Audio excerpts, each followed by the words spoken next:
정영진 축의 매불쇼. 이 과학 얘기 여러분 재밌는 겁니다.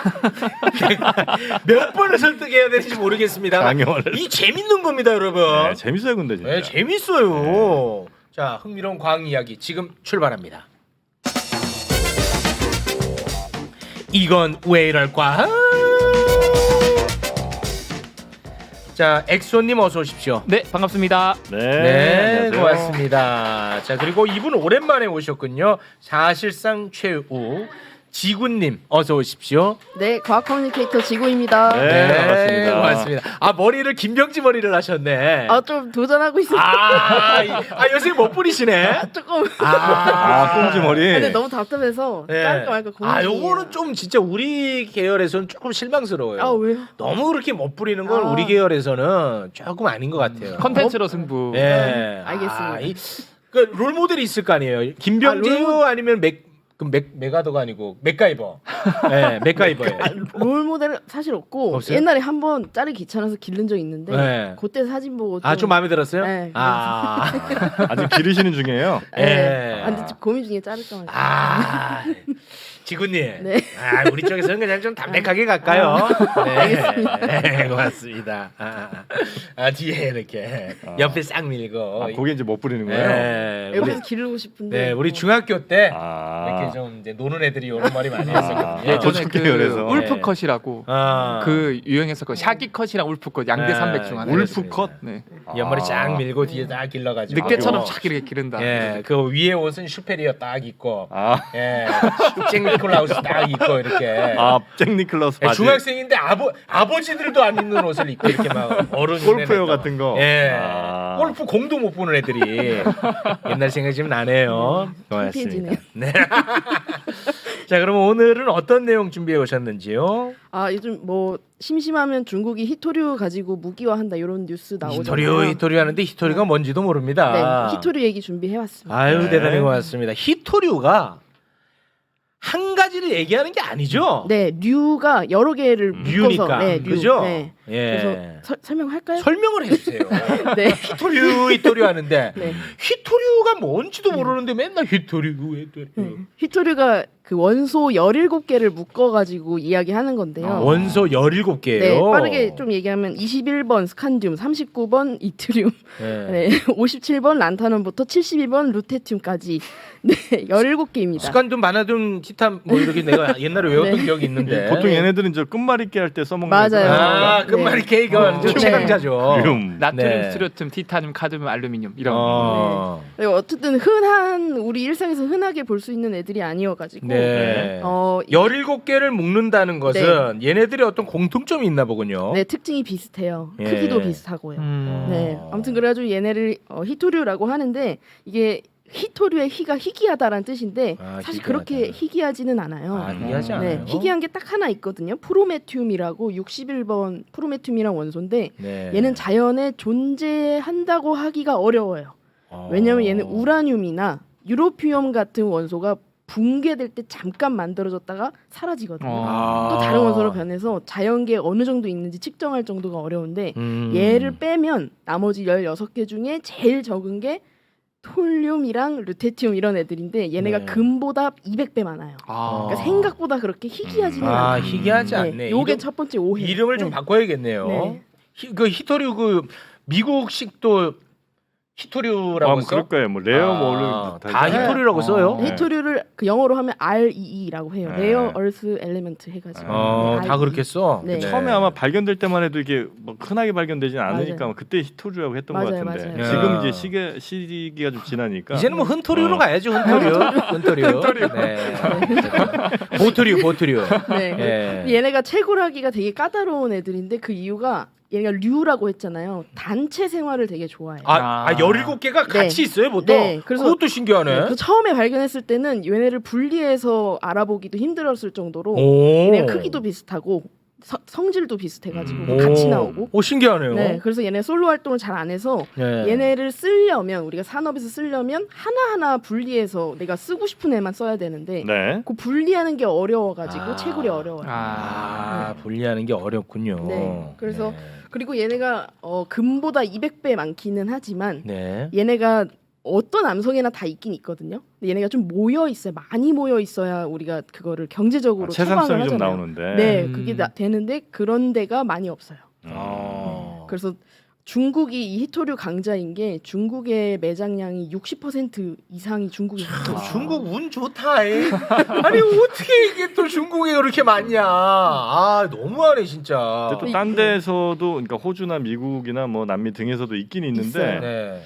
그 적극적인 개발을 안 하다 보니까 얼만큼 있는지 파악이 좀 몰라? 덜 되기도 했었어요. 아 중국은 파악이 잘 된 상태고. 왜냐면 중국에는 거의 대부분 막 히토리가 중국에서 거의 다 나오니까 아 네, 중국은 많이 개발했죠. 운 좋다 중국. 그래서 지금 현재 생산의 90% 이상을 중국이 하고 있어요. 아 그래요? 아. 90% 이상. 거의 이렇게, 독점이네. 이렇게 하게 된 이유가 있는데 요건 뒤에서 조금 네. 설명 더 드리고 네. 그래서 히토류가 왜 이렇게 좀 채광을 많이 하려고 하냐 네. 히토류가 어디에 쓰이냐 이걸 좀 설명드리면 네. 우리가 이 히토류 별명이 4차 산업의 뭐 비타민 4차 산업의 보석 뭐 이렇게 하거든요.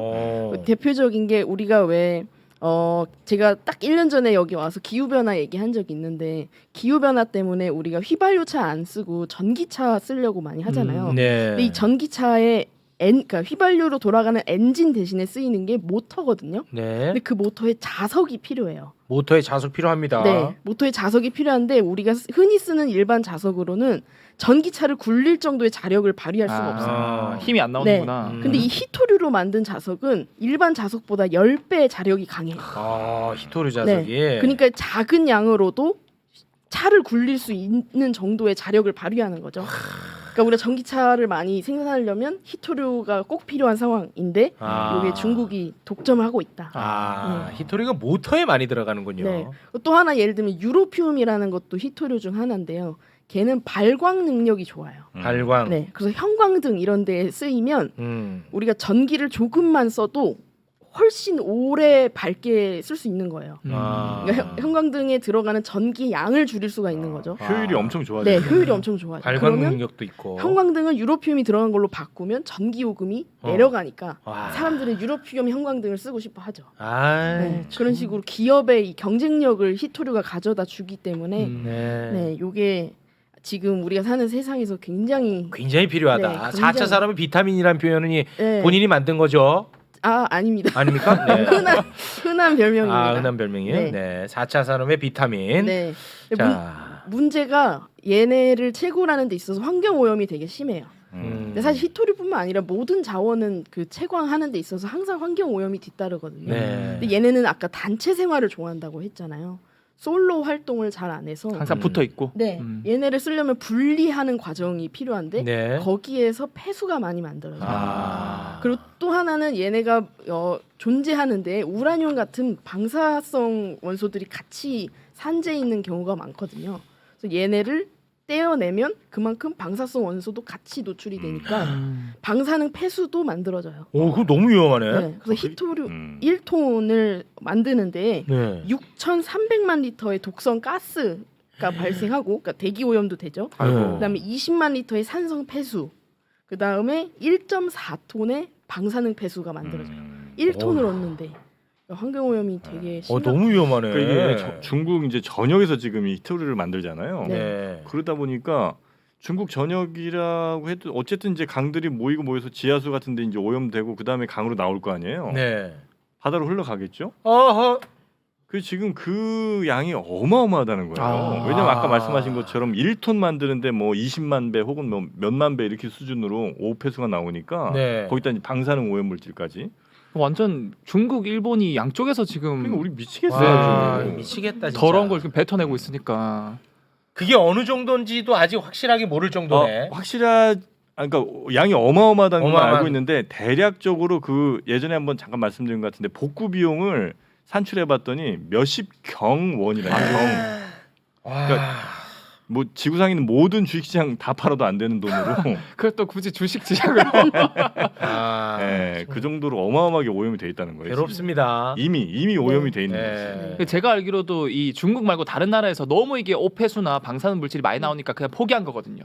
근데 중국은 아. 그냥 해버리는 거죠. 아, 그냥 해버리는 거야. 지구 더러지던 말던. 와, 진짜 해도 너무하네. 근데 또 진짜. 그 사람들만 뭐라고 하기도 애매한 게 예. 결국 친환경 뭐 여기 이제 전기차라든지 풍력 발전 이런 데 엄청 들어가거든요. 굉장히 모순적이네. 거기에 누군가는 그 역할을 하긴 해야 되는데 모순적이야. 그걸 전부 다 그냥 중국에 그냥 몰아버리고 선진국들은 우리 오면 안 되니까 이러고 있는 전기차 친환경 아닙니다, 여러분. 오늘부터 전기차와의 전면전 선언합니다. 왜 웃어요? 맞잖아요. 맞습니다. 네. 그래서 전기차가 이 친환경에 오히려 그 모순이다, 역설이다. 모순입니다. 네. 이거는 이렇게 얘기를 많이 모순차예요. 해요. 네. 어쨌든 그래서 뭐 어쨌든이에요. 불편한 얘기하니까 뭘 어쨌든이에요. 아주 과학 이야기 다시 돌아가려고. 네, 여기 고맙습니다. 전기차뿐만 아니라 드론에도 많이 쓰이고요. 드론이요? 네, 그다음에 우주 발사체에도 쓰이고 아까 말씀하신 그러니까. 것처럼 풍력 발전기 이런 데도 쓰여가지고 네. 이게 정말 친환경이냐 이런 지적도 많이 그러네. 뒷감입니다. 야, 근데 그러고 보면 누군가가 이 경제 산업 구조의 패러다임을 바꾸려고 일부러 전기차 막 띄우고 한 거 아니야? 그러니까 맞지? 그런 얘기도 있어요. 내 이제 눈치챘다 이놈들아. 맞지? 그래가지고 완전히 시장 바꾸려고 맞지? 그 혜택은 누가 보고 그 피해는 누가 보냐를 잘 생각해 보면 결국 후진국들은 다 피해 보는 거야. 선진국들은 그 오염을 다 떠안고 와. 선진국들 공기는 맑아지 지금까지 선진국도 어쨌든 자동차들 돌아다니면 오염물질 나왔는데 쥐들이 다 망가뜨리고. 다 하고 이제서야 탄소 배출권이 이제는 아. 그것도 못하게 만들고 그러면서 막 네. 아리백이니 뭐 하면서 자기들 완전 주도권 또 잡고 밑에 개발도상국도 완전 숨통 지고. 명분 좋잖아요. 명분 지구 좋고. 환경 살리자는데. 와, 맞지 내 말? 얘기해봐. 맞습니다. 내 눈치 빠르다. 솔직히 말하면. 그래서 중국이 아까 그 히토류를 지금 독점하고 있는데 중국이 독점할 수 있는 이유가 매장량이 많은 것도 있는데 사실 60%면 다른 나라에 40% 있는 거잖아요. 얘네 독점한 게 처음에 80년대에는 원래 미국이 1위 생산 국가였는데 네. 이게 환경오염이 너무 심각하니까 이거 히토류 해가지고 버는 돈보다 나중에 나갈 돈이 더 많은 것 같아 해가지고 미국이 문을 닫아요. 80년대 문을 닫는데 그때 중국의 덩 샤오핑이 중동에 석유가 있으면 중국에 히토류가 있다. 이렇게 선언을 하면서 히토류 그 광산 개발을 본격적으로 시작을 해요. 근데 그러면서 히토류를 싸게 팔아요. 그러니까 다른 나라들 입장에서는 우리 환경 오염시키고 돈 들여서 이거 채광하느니 중국 거를 사는 게 싼 거예요. 편하지. 네, 편하죠. 그러니까 중국이 이 시스템 자체를 다른 나라들이 안 하게끔 만들어버린 거예요. 마약처럼 그냥 쓱 하면 주는 거야 마약. 그러니까, 그 이후로 중국이 혼자 달리고 있는 거거든요. 그리고 중국의 이 히토류가 크게 두 종류로 좀 나눌 수가 있어요. 히토류 중에서도 더 가벼운 애들이 있고 좀 무거운 애들이 있는데 가벼운 애들은 다른 나라에도 많아요. 그걸 가벼울 경자 써서 경히토류라고 하거든요. 네. 그건 많은데 문제는 중히토류가 잘 없어요. 무거운 애들. 근데 이 중히토류가 어디에 많냐면 중국에 많아요. 또 네. 그 중국의 남쪽 지방에 되게 많아요. 그래서 미국이 왜 80년대에 문 닫았다 그랬잖아요. 근데 2018년에 그걸 다시 열었어요. 이게 미국이 네, 중국이 왜냐면 처음엔 싸게 팔았는데 이게 가격이 점점 올라가니까. 네. 그러니까 이제 경쟁력 때문에 미국이 결국 다시 문을 열었지만 거기엔 중히토류가 많이 없어요. 그러니까 결국에는 중히토류 때문에 중국에 계속 의존을 하는 상황인 거죠. 중국 참 운도 좋다. 어떻게 그거 다 갖고 있냐? 근데 되게 아이러니한 게 이제 그 히토류가 그 첨단 무기에도 많이 쓰이는데 미국의 첨단 무기 만드는데 중국의 히토류가 쓰이거든요. 그래? 그래서 미국의 안보 이것도 지금 미국이 굉장히 고민 중에 하나예요. 최고 첨단 무기인데 히토류를 많이 써. 참 아이러니가 많네. 과학을 우리가 배우니까요. 이 아이러니가 보이네요. 그 미국이 그 네. 광산문 열었잖아요. 그래서 네. 그 채굴을 해요. 채굴을 한 다음에 얘를 히토를 분리하는 과정은 또 중국에 넘겨서 또 그거는 또 중국에 넘겨. 중국이 해줘요. 네. 와. 돈이 되니까. 돈이 되니까. 네. 그 우리나라에도 사실 있어요. 그 히토류 있습니까? 네, 우리나라에도 히토류 광산으로 개발할 수 있을 정도의 네. 품이랑 양을 가지고 있는 지역들이 있어요. 네. 강원도 홍천이랑 충북의 충주 이런 데 있거든요. 오. 근데 아까 말씀드렸다시피 처음에 아주 과거에는 이 광상으로부터 얻는 이득만 생각하고 채굴을 했다면 지금 우리가 환경에 대한 인식이 높아졌잖아요. 네. 그러니까 이걸 그것까지 생각하면 수지 타산이 안 맞는다. 그래서 안 하는 거예요, 우리나라. 중국게 싸니까. 있긴 아직까지는. 있어요. 네, 있긴 있어요. 근데 나중에 이제 중국이 이거 가격을 올리면 그거에 그때는 대한 우리 캐야 됩니다. 대비는 필요하니까 연구는 하고 있는데 네. 개발을 하고 있진 않아요. 아, 그렇군요. 이거 어떻게 저 중국에 의존하지 않고 좀 뭐 할 수 있는 방법은 없나요? 환경을 좀 안 시키면서. 있기는 있는데 상용화가 되지는 않았어요. 그러니까 우리나라에서 그 한국재료연구원에서 희토류 없이 아까 말한 그런 자석들을 만드는 연구를 하고 있어요. 희토류 없이. 그리고 그 일론 머스크도 테슬라 전기차에 우리 희토류 안 쓰겠다 이렇게 선언을 하기도 했거든요. 그래요? 네, 근데 아직 상용화 단계까지는 안 갔고 그 연구비가 많이 부족하다고 해요. 네. 그래서 연구비도 좀 많이 갈 수 있으면 좋겠고. 네, 알겠습니다. 그리고요. 그리고 아까 그 중국이 이 희토류 지금 생산 90% 이상을 하고 있다고 했잖아요. 네. 근데 문제는 이 희토류 광산 주변에 있는 게 그 논, 밭 이런 것들이 있어요. 그러니까 농작물을 키우는 근처에서 광산 개발도 같이 하는 거예요. 위험하네. 네, 위험해요. 그래서 지도 보시면 지금 저기 표시된 점들이 다 희토류 그 광산 분포인데 남쪽에 좀 많잖아요. 네. 이 남쪽이 중희토류가 많이 나오는 곳이거든요. 근데 여기가 쌀도 많이 나오는 곳이에요. 아유, 중국산 쌀 먹으면 안 되겠다. 그러네. 그래서 쌀뿐만 아니라 뭐 다른 작물도 하기 때문에 네.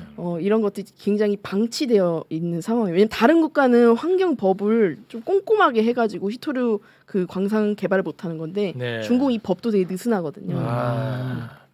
어떤 말은 막 그 암 발병률이 40% 이렇게 나오고. 맞아요. 그 평균 연령도 엄청 짧고. 어떤 지역에 네. 그 희토류 많이 나오는 그쪽 지역에. 심각하네. 그래서 요거를 해결할 수 있는 방법이 제가 생각하는 게 크게 두 가지인데요. 아까 그런 재료연구원의 그런 연구도 있지만 이 모든 기후 변화도 그렇고 모든 환경 오염을 한 문장으로 제가 요약을 좀 해보려고 했거든요. 그래서 좀 요약을 해본 게 와, 그 쉽지 않을 텐데 그 네. 괜찮겠습니까? 네. 네, 심호흡 좀 하시고. 좀 네. 마음에 들게 했습니다. 알겠습니다. 한 문장으로 정리합니다. 유한한 지구 자원 속 무한한 인간의 욕심 때문이다. 이렇게 정리할 수 있거든요. 그러니까 대단한 것 같은데. 그러니까 자원은 유한해요. 지구의 유한하죠. 자원은. 네. 지구의 자원은 유한하죠. 그리고 이게 인간의- 좋은 품질부터 우리가 쓰기 때문에 예. 지금 좋은 품질 거는 많이 썼고 안 좋은 것밖에 안 남아 있어서 자원이 점점 줄어드는 상황이고. 네. 근데 우리 인간의 욕심은 끝이 없잖아요. 네. 그러니까 제가 생각하는 해결 방법은 두 가지인데요. 하나는 인간의 무한한 욕심을 유한하게 제한을 하거나. 제한해야 돼요. 네, 그게 요즘 탈성장이라는 말로 많이 나오고 있거든요. 탈성장. 네, 그러니까 경제 성장에 필연적으로 이런 환경 오염이 뒤따르니까 그러니까 결국 이게 돈을 버는 게 아니라 우리도 죽고 돈도 더 들어가는 그러니까 성장이 인간에게 좋은 게 아닌 것 같다. 네. 이런 시각이 있고 네. 두 번째가 자원이 유한하다고 했는데 그걸 무한에 가까운 자원으로 바꾸는 거예요. 그거 어떻게 바꿔? 에요 이 사람아. 그거 실없는 소리 하시더라. 이게 유한한데 어떻게 네. 무한으로 바꿉니까 자원을? 네. 이 시선을 조금만 틀면 되는데요. 자원이 유한한 이유가 지구의 자원만 생각해서 그래요. 그렇죠. 그래서 이거를 지구 밖으로 시선을 좀 넓히면 우주로 넓히면 예를 들어 소행성이나 네. 달 같은데 우리가 필요한 자원들이 되게 많아요. 대표적으로 달에 혹시 사진 있나요? 크립 바잘트라는 암석이 있어요. 달에 네. 크립 바잘트라는 네, 암석이 요거, 있다. 네. 이게 크립이 KREP거든요. 네. 왜 크립이냐면 K 포타슘, 그다음에 RE 히토류, 희토류. 그다음 P 인 요 세 개가 많은 바잘트 현무암이다 이런 뜻이에요. 네. 근데 이게 지구에는 없어요. 지구는 있을 수 없는 암석이에요. 왜냐하면 네. 지구에 있는 현무암에는 RE 그러니까 히토류 원소가 많을 수가 없어요. 근데 달에는 왜인지는 아직 안 밝혀졌지만 저게 많아요. 네, 그래서 이게 기이한 암석이다 해가지고 크리피하다. 그래서 그 크립에 Y 하나 붙여서 크리피락이라는 장난스럽게 이렇게 얘기하기도 하는데 네. 어쨌든 달에 이렇게 히토류가 많이 노출되어 있고 되게 많기 때문에 네. 달에서 자원을 채굴하는 갖고 오면 게 돼요? 네, 갖고 오면 돼요. 근데 사람들이 지금 생각할 때는 굳이 달에 왔다 갔다 하는 게 얼마나 비싼데 네. 이게 가능하겠냐 이렇게 얘기 많이 하잖아요. 네. 그런데 그래프 하나 제가 준비한 거 띄워주시면 이 현실화 되겠어? 이게 킬로그램당 그 우주 비행에 드는 돈을 표시한 건데 파란색 선이 우리가 예상하는 예상치예요. 그리고 빨간색 막대가 실제 가격이거든요. 저희가 우주 올라갈 때 비용. 네, 우주로 갈 때 그 우주 네. 교통비. 근데 파란색 선이 예상치고 빨간색이 실제인데 2010년 후반대부터 예상치보다 더 빠르게 우주 교통비가 낮아지고 있어요. 싸게 간다 이거죠? 네, 그래서 이게 점점 우리가 예상하는 것보다 더 빠르게 우주 교통비가 줄어들기 때문에 네. 이게 우주 탐사를 하시는 분들의 그 의견으로는 이게 어느 순간 그 한계치를 넘을 정도로 싸지면 굳이 우리 인간이 유일하게 살 수 있는 이 지구에서 자원을 채굴하는 게 아니라 네. 인간이 살 수 없는 달에서 채굴해서 왔다 갔다 하는 게 현실적으로 가능하다. 그리고 실제로 그게 가능하다고 보니까 여러 민간 기업들이 지금 우주 개발에 뛰어들고 있는 거예요. 우리나라도 그래서 성공했죠 저번 네. 주에. 네. 그래서 이게 가능할 수 있었던 게 우주 발사체가 왕복할 수 있었던 건데 우주 발사체 만드는데 한 3천억 원이 든다고 해요. 네. 근데 일론 머스크의 스페이스X는 우주 왔다 갔다 하는데 900억 원만 내면 와. 되거든요. 그러니까 혁명이다, 혁명. 왔다 갔다 할 수 있으니까 가격이 저렴해진 거죠. 네. 그래서 이 달에서 이제는 달까지 그냥 작살 낸다 이거죠. 그게 하나의 네. 방법이 될 수 있다는 네. 의견이 있다. 네. 달까지 이제 작살 냅니다. 근데 이것도 중국이 벌써 지금 선점하고 열심히 하고 있어요. 또 중국이 여기 작살 내? 먼저 달에 가서 지금 네, 중국이 최초로 달 뒷면에 착륙한 국가예요. 와. 다른 저 소유권 없나? 달에 아직- 있는 광물은 네, 없어요. 없어요. 없어요. 먼저 아무나 가는 사람이 네. 장땡. 캐오면 되는 거예요? 네, 먼저 가서 먼저 가져오면 자기 거예요. 와. 우리 갈 때쯤 되면 아마 미국이랑 뭐 다 선점해놨겠지. 그 다음에 이제 무슨 뭐 또 협정 만들어갖고 그렇지. 누가 들어오면 아주 나쁜 놈처럼 만들겠지. 아니 근데 지금 정말 대단한 게 전 세계 237개 국가 중 우리가 7번째로 지금 자체로 만든 발사체가 성공한 거거든요. 성공했습니다. 7번째면은 충분히 경쟁력 있고 캐올 수 있다라는 거예요. 네, 아마 6번째까지 끊을 거예요, 걔네들은. 네, 아주 나쁜 놈들이에요. 힘센 애들이. 우리 이번 저 발사는 이제 다 완전히 저 성공이라고 봐도 되는 거예요? 그때 뭐 하나가 뭐 네, 연락이 안 두 개가 지금 된다고 연락이 안 그러던데. 되는데 네. 제가 딱 4분만 주면은 제가 짧게 브리핑하고 우리가 왜 우주 개발을 해야 되는지 네. 차세대 발사체 제가 준비를 했거든요. 네. 딱 4분만 주세요. 4분 드립니다. 그래서 제가 이번에 누리호 3차 발사 브리핑을 먼저 짧게 해드리면 이 사진을 제가 준비했거든요. 정리된 사진. 네, 사진을 띄워주시면은 이 누리호 왼쪽이 누리호고요. 그다음 오른쪽이 누리호에 실려 있는 위성들이거든요. 이 8대가 다 올라갔어요. 근데 사실 우리가 그 택배 기사님이 택배 배송하면 택배 기사님까지 우리 집에 들어오는 거 아니잖아요. 그런 것처럼 이제 택배 기사님 역할을 하는 누리호는 이 안에 있는 위성들의 목표 궤도까지 택배를 잘 배송하고 이 발사체들은 다 이제 바다에 떨어져서 지구에 돌아왔어요. 그래서 이제 사실 누리호의 역할은 진짜 배송, 진짜 로켓 배송이다. 근데 배송은 성공했다. 그 다음에 이제 관건은 이 택배를 실제로 배송한 택배를 언박싱했을 때 그 안에 있는 택배 위성들이 제대로 이제 성능이 있나 활동을 하냐 네. 이런 것들을 검증해야 되잖아요. 작동을 해야죠. 여기 보시면은 그 주 탑재 위성이라서 제일 위에 노란 색깔이 이제 그 메인 위성이거든요. 네. 근데 얘가 몸무게가 180kg 정도 됩니다. 네. 근데 누리호가 3,300kg까지 올릴 수 있거든요. 네. 그럼 너무 아깝잖아요. 무게가 많이 남잖아요. 그러니까 마치 우리가 서울에서 부산까지 고속버스 타고 가는데 혼자 타고 가는 꼴이에요. 예. 그러니까 빈자리가 많이 남으니까 우리 빈자리 많이 남으니까 혹시 민간 기업들한테 이거 탈 사람 묶음 배송 공짜 이벤트 합니다. 하니까 이제 공짜로 배송해 준다고 하니까 묶음 배송 이벤트 한다고 하니까 7개의 위성이 더 이제 실려간 거예요. 밑에 네. 있는 부탑재 위성들이. 그래서 일단 배송은 완벽하게 성공했는데 위에 주 탑재 위성이 메인 위성이고 이게 주 목적이었기 때문에 얘는 제대로 펼쳐지고 지금 8차례 이상 통신 성공하고 잘 교신에 성공했다. 그러니까 성공한 거예요. 네. 그런데 이제 밑에 묶음 배송으로 갔던 이 민간 기업에서 만든 부탑재 위성 중에서 2개가 지금 통신이 안 되고 있거든요.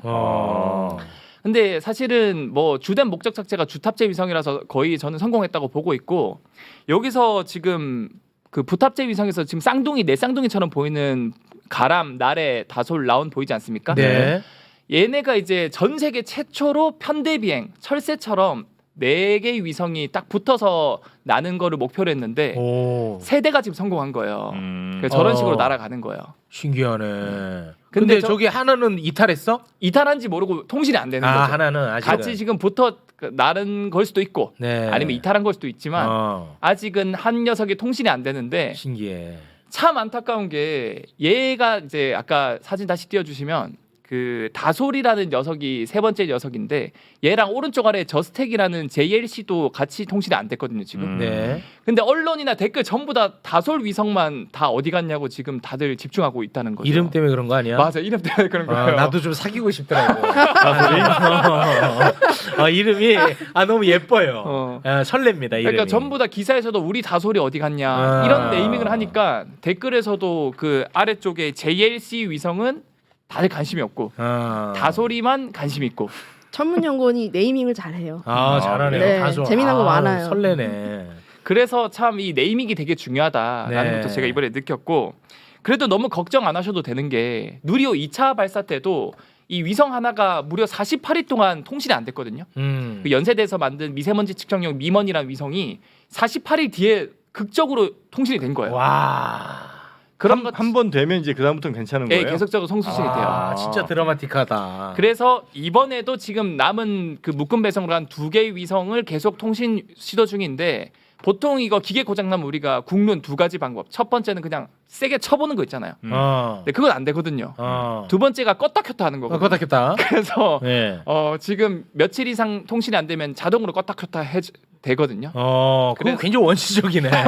그거 방법밖에 없습니다. 그래? 그래도 이제 2차 발사 때 48일 만에 성공한 사례가 있으니까 마치 우리가 실종 아동이 생기면은 TV에 딱 그 사진 보여주면 많은 사람이 도와주지 않습니까? 네. 그런 것처럼 이제 전 세계에 이제 사람들한테 이제 도와달라고 한 거죠. 이제 세트 노그스라고 우리 다솔이 잃어버렸어요. 저스텍 잃어버렸어요. 좀 찾아주세요. 전 세계에서 지금 같이 도와주고 있다. 도와주고 있어요? 네. 그래서 제가 봤을 때는 희망을 가지는 게 좋지 않을까라고 네. 생각을 하고 있고요. 마지막으로 제 1분만 더 주시면 네.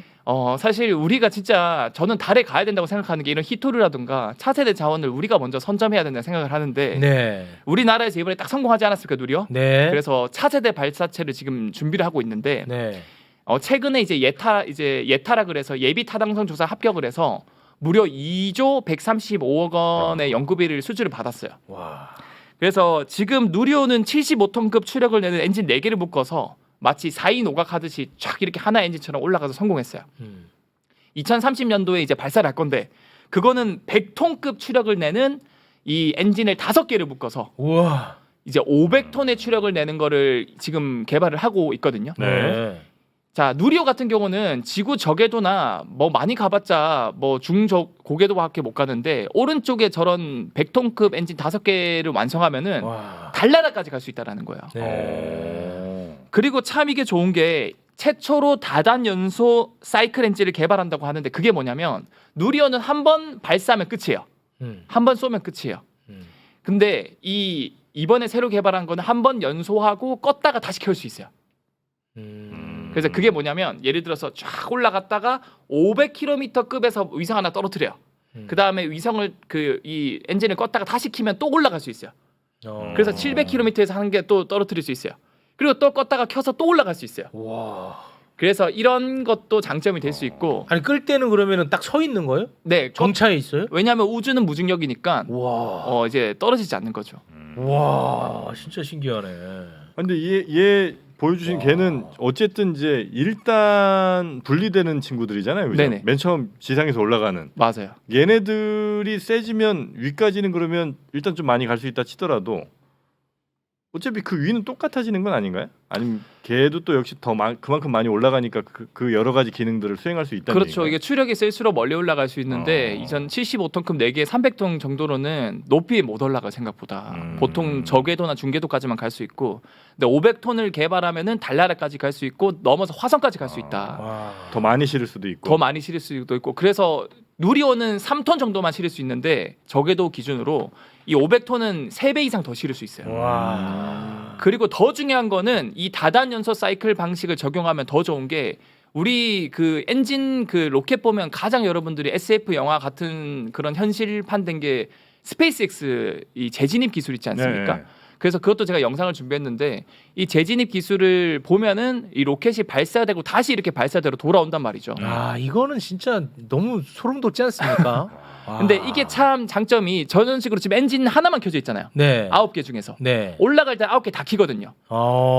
근데 저런 식으로 다단 연소 사이클 하면은 우리 차세대 발사체도 5개 중에서 하나만 켜서 내려올 수 있고 와. 그러면은 우리 그 누리호 다음 이 발사체가 이 전남 고흥 나로 우주센터에서 마치 영화 같은 모습을 2030년대 우리 국민들도 볼 수 있다라는 거죠. 돌아오는 걸. 발사대로 돌아오는 거. 돌아옵니다. 대단합니다. 어떻게 돌아오면서 안 넘어지나 난 저게 너무 아, 신기하더라고. 저거는 진짜 볼 때마다 소름이에요.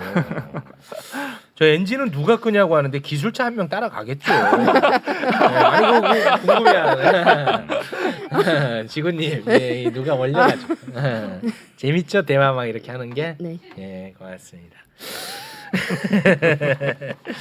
자, 그러면 오늘은 여기에서 마무리 네. 지으면 될까요? 네. 우리 저 지구님이 중간에 끊긴 것 같아가지고 좀 걱정했는데 할 말 다 한 거죠? 네. 네. 자연스럽게 넘어간 거죠. 자연스럽게 넘어간 네. 겁니다. 이 히토류. 알겠습니다. 함께해 주신 두 분 여기서 보내드리겠습니다. 대단히 고맙습니다. 네, 감사합니다. 고맙습니다.